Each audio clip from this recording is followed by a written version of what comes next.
नमस्कार। आज हम बात करने वाले हैं आचार्य प्रशांत की किताब द ब्यूटीफुल हार्ट के बारे में। जी। इसके कुछ विचार बहुत दिलचस्प हैं, शायद थोड़े चुनौतीपूर्ण भी। हाँ, बिल्कुल। हमारे पास ना इस किताब का एक अच्छा खासा हिंदी सारांश है। हाँ। और आज हम यही समझने की कोशिश करेंगे कि लेखक के हिसाब से ये दिल की असली खूबसूरती वो आखिर है क्या चीज। ये सिर्फ आप देखें तो रंग रूप या अच्छा बर्ताव या वो पल भर की जो भावनाएं होती हैं, हाँ। लगता है उससे कहीं ज्यादा गहरी बात है ये। तो चलिए थोड़ा खोलते हैं इसको, देखते हैं कि ये सारांश हमें सुंदरता के बारे में क्या नया सोचने को देता है। बिल्कुल। और ये सारांश ना सीधे मुद्दे पर आता है। जिसका सेंट्रल आइडिया है वो यही है कि असली सुंदरता, जिसको लेखक सुंदर हृदय कह रहे हैं, हाँ, सुंदर हृदय। वो कहीं अंदर से आती है, बहुत गहराई से। अच्छा। ये जैसे सच्चाई के लिए गहरा लगाव होना, बिना डर के जीने की हिम्मत, सच्ची वाली करुणा और एक तरह की अंदरूनी आजादी। अंदरूनी आजादी। हाँ, जिसे वो आत्मिक स्वतंत्रता कहते हैं। इन सब का मिला जुला रूप है ये। तो आज हम इसी पर थोड़ा गौर करेंगे कि लेखक की नज़र में ये सुंदर हृदय असल में है क्या, काम कैसे करता है, इसकी पहचान क्या है। ठीक है, तो सबसे पहले यही सवाल, ये सुंदर हृदय आखिर है क्या चीज। सारांश तो कहता है कि ये वो दिल नहीं जो बस हर बात पे पिघल जाए या आप सिर्फ दया दिखाता फरे। ऐसा नहीं। ये वो दिल है जो सच्चाई के लिए धड़कता है। हाँ। अब इसका क्या मतलब हुआ? क्या ये सिर्फ ईमानदार होना है या कुछ और? ये ईमानदारी से थोड़ा ज्यादा है मेरे ख्याल से। सच्चाई के लिए धड़कना मतलब ऐसा दिल जो चीजों को वैसे देखने की कोशिश करे जैसी वो हैं। अच्छा। ना कि जैसी हम चाहते हैं कि वो हों। इसमें एक साफ नजरिया होता है, एक स्पष्टता, क्लैरिटी। ये किसी भ्रम में नहीं रहता, मीठी लगने वाली झूठी बातों में बहता नहीं है। और हाँ, इसमें गहरी करुणा भी है, कंपैशन। करुणा भी है, लेकिन ये करुणा ना समझ पर आधारित है, सिर्फ भावनाओं के उबाल पर नहीं। और शायद सबसे जरूरी बात इसमें कठोर सच को भी पचाने और स्वीकार करने की हिम्मत होती है। कठोर सच को पचाने की हिम्मत। हाँ, तो ये सिर्फ ऊपर से अच्छा या मीठा होने वाली बात नहीं है, ये अंदर से सच्चा और मजबूत होने की बात है। और ये मजबूती कोई अक्कड़ नहीं है, बल्कि सच्चाई पर टिके रहने का बल है। ये दिलचस्प है। मतलब सुंदरता में सिर्फ कोमलता नहीं, एक तरह की एक मजबूती भी है और स्पष्टता भी। ये हमारी आम सोच से थोड़ा अलग है, जहां सुंदरता को अक्सर नाजुक चीजों से जोड़ा जाता है। बिल्कुल। और यहीं पर ना वो भावुकता और करुणा के बीच का फर्क समझना बहुत जरूरी हो जाता है। अच्छा, भावुकता और करुणा, सेंटिमेंटालिटी और कंपैशन। हाँ, जिस पर सारांश काफी जोर देता है। अक्सर हम जिसे दया या प्रेम समझ लेते हैं, वो शायद सिर्फ भावुकता होती है। सारांश ये कहता है कि भावुकता कई बार हमारे अपने स्वार्थ से जुड़ी होती है। अपने स्वार्थ से कैसे? जैसे हमें किसी पर दया दिखाकर अच्छा महसूस होता है, या हम किसी से इसलिए जुड़ते हैं क्योंकि वो हमारी भावनाओं को सहलाता है। एक तरह का लेन देन हो सकता है ये। अच्छा, यानी अपनी भावनाओं को संतुष्ट करने का एक तरीका। हाँ, कुछ वैसा ही समझ लीजिए। इसके उलट जो सच्ची करुणा है, जिसे सारांश में निर्विकल्प प्रेम भी कहा गया है, निर्विकल्प प्रेम, वो समझ पर आधारित होती है। निर्विकल्प का मतलब ही है बिना किसी अपेक्षा के, बिना किसी शर्त के। ये इसलिए नहीं होती कि सामने वाला हमें पसंद है या हमारे जैसा है, नहीं। तो फिर? बल्कि इसलिए होती है क्योंकि हम उसकी स्थिति को, उसके दुख को, उसकी असलियत को समझते हैं। ये भावनाओं के उतार चढ़ाव से परे है, एक स्थिर गहरी समझ से निकलती है।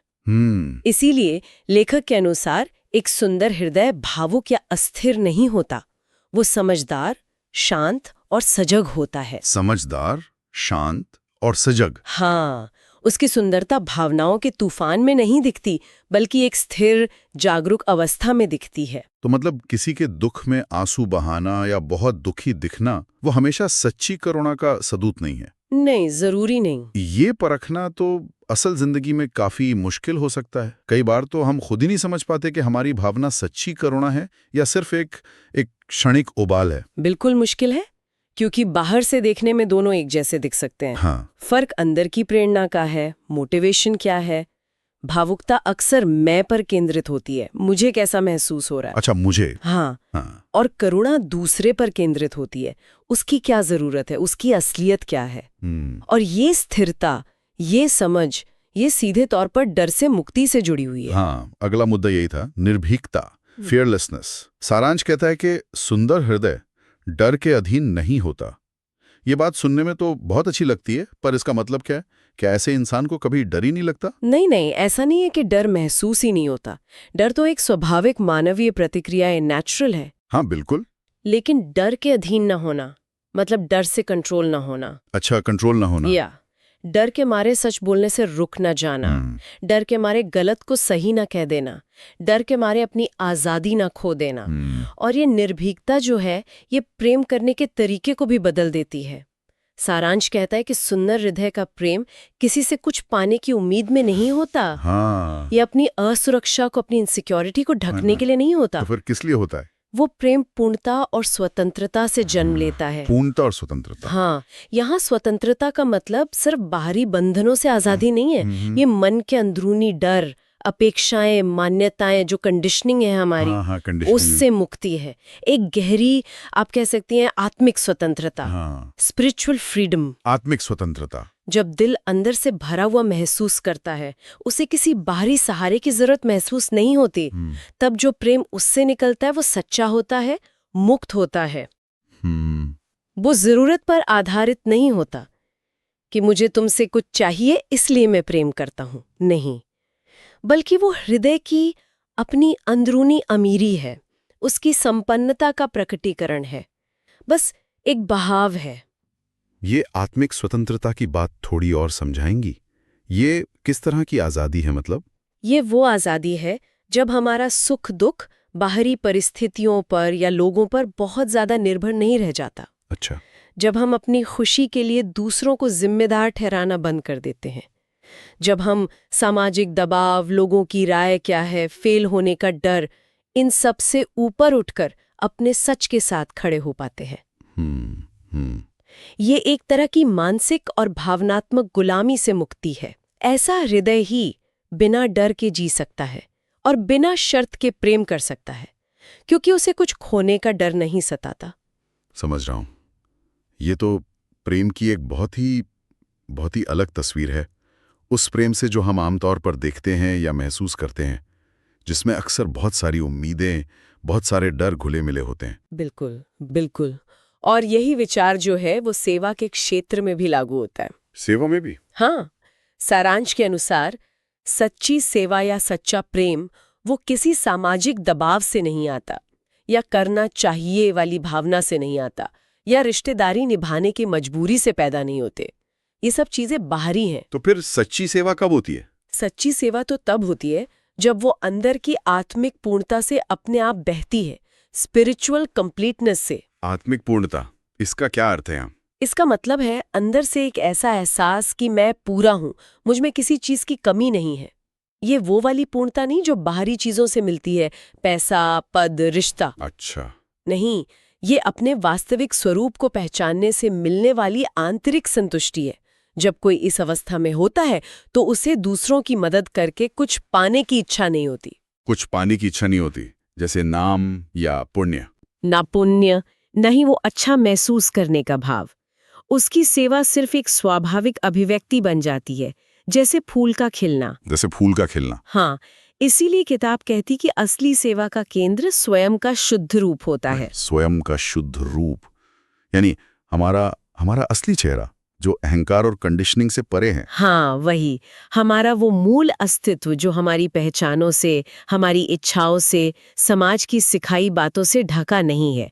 जब कर्म उस गहरी, शांत, सच्ची जगह से आते हैं, तभी वो वास्तव में सार्थक होते हैं। सारांश इस बात पर बहुत जोर देता है कि बिना इस आंतरिक स्पष्टता और आत्मज्ञान की किए गए सेवा कार्य भी वो भी एक तरह का बंधन बन सकते हैं, या दिखावा हो सकते हैं। दिखावा, हाँ, हम सेवा तो कर रहे होते हैं पर शायद अपने अहंकार को संतुष्ट करने के लिए या समाज में अच्छी छवि बनाने के लिए।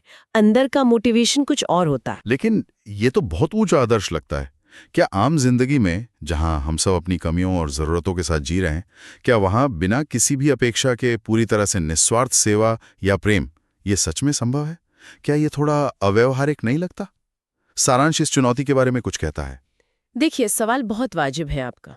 हम्म, सारांश सीधे तौर पे ये नहीं कहता कि ये आसान है, ये हर कोई इसे तुरंत पा सकता है, नहीं तो फिर? बल्कि ये उस दिशा की ओर इशारा करता है जिधर सुंदर हृदय विकसित होता है।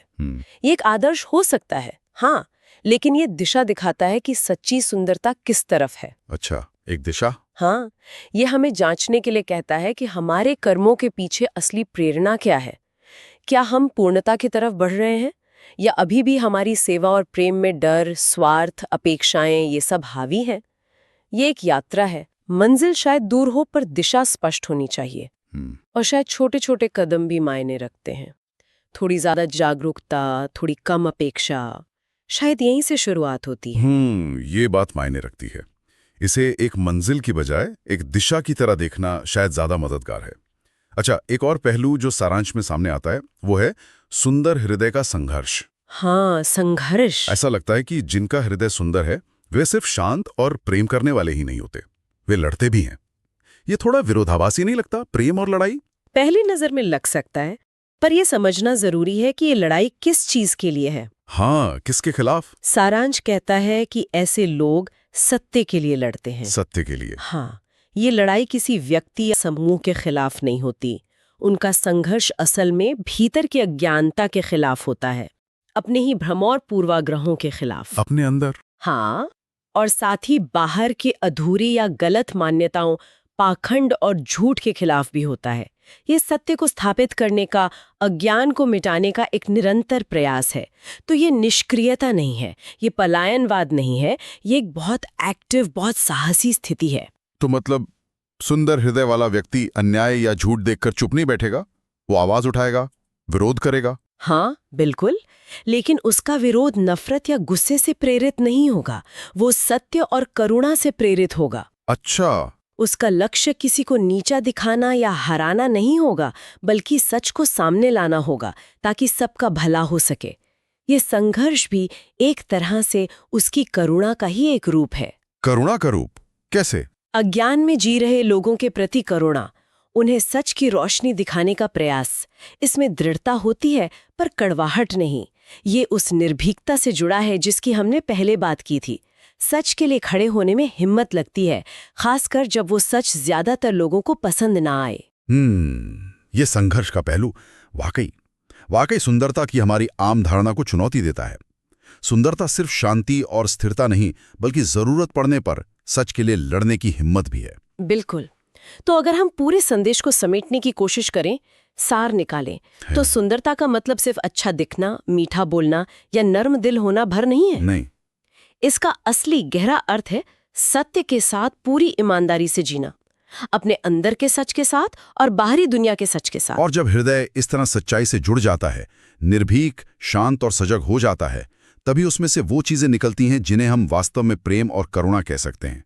हाँ, वो फिर बनावटी नहीं होती, थोपी हुई नहीं होती, वो बस स्वाभाविक रूप से बहती हैं। एकदम सही कहा आपने। और अंततः सारांश इस नतीजे पर पहुंचता है कि एक सुंदर हृदय असल में वो है जिसने खुद को पहचान लिया है। खुद को पहचान लिया है। हाँ, जिसने जान लिया है कि वो वास्तव में कौन है, अपनी इच्छाओं, डरों, पहचानों से परे, जिसने अपनी उस आत्मिक स्वतंत्रता को महसूस कर लिया है। और ऐसा हृदय सिर्फ अपनी मुक्ति या अपनी शांति में ही खुश नहीं रहता, तो उसकी करुणा उसे प्रेरित करती है कि वो दूसरों को भी उसी आत्मज्ञान की ओर, उसी स्वतंत्रता की ओर ले जाने में मदद करे। वो समझता है कि दुख का मूल कारण अज्ञान है, अपने असली स्वरूप को न जानना है। तो कुल मिलाकर आज की इस बातचीत से हमने द ब्यूटीफुल हार्ट के सारांश के जरिए समझने की कोशिश की कि दिल की असली सुंदरता वो सतह पर नहीं है, वो बहुत गहराई में छिपी है। ये सच्चाई के प्रति अटूट निष्ठा में है, हर तरह के डर से आजादी में है, समझ पर टिकी सच्ची करुणा में है, और सबसे बढ़कर अपने असली स्वरूप यानी आत्मज्ञान में है। बिल्कुल। ये बाहरी दिखावे, सामाजिक वाहवाही या सिर्फ भावनात्मक उतार चढ़ाव से कहीं ज्यादा गहरी, ज्यादा स्थायी और ज्यादा मायने रखने वाली चीज है। ये तो सुंदरता की परिभाषा को ही एक नया आयाम देती है। हाँ, बिल्कुल। और इस सारी चर्चा के बाद ना एक सवाल मन में रह जाता है, जिस पे शायद हम सब सोच सकते हैं। अच्छा, क्या सवाल? ये सारांश हमें सोचने पर मजबूर करता है। जब हम दुनिया में अच्छे काम होते देखते हैं, सेवा के काम, दान के काम, प्रेम के कार्य, तो हम कैसे जाने कि उसके पीछे की असली वजह क्या है? ये तो मुश्किल सवाल है ना? क्या हर अच्छा दिखने वाला काम वाकई उस गहरी आंतरिक सुंदरता और आत्मिक पूर्णता से आता है जिसकी बात ये सारांश कर रहा है? या कभी-कभी बाहरी तौर पर नेक दिखने वाले कर्मों के पीछे भी डर, असुरक्षा, नाम कमाने की इच्छा या सामाजिक दबाव ऐसी प्रेरणाएं छिपी हो सकती हैं? हाँ, हो सकता है। ये वाकई सोचने वाली बात है कि बाहरी क्रिया और इंसान की अंदरूनी सच्चाई का रिश्ता कितना गहरा और कितना पेचीदा हो सकता है, और हम उसे समझे कैसे।